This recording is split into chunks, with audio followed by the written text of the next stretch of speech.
सकल्यान गुणार्णवश Vande गुरश्री चरणारविन्दम्।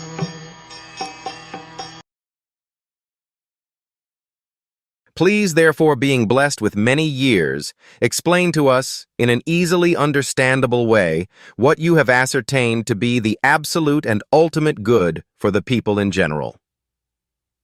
In Bhagavad Gita, worship of the Acharya is recommended.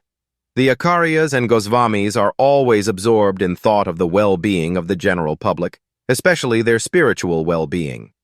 Spiritual well-being is automatically followed by material well-being. The Acharyas therefore give directions in spiritual well-being for people in general. Foreseeing the incompetencies of the people in this age of Kali, or the iron age of quarrel, the sages requested that Sutta Goswami give a summary of all revealed scriptures because the people of this age are condemned in every respect. The sages, therefore, inquired of the absolute good, which is the ultimate good for the people.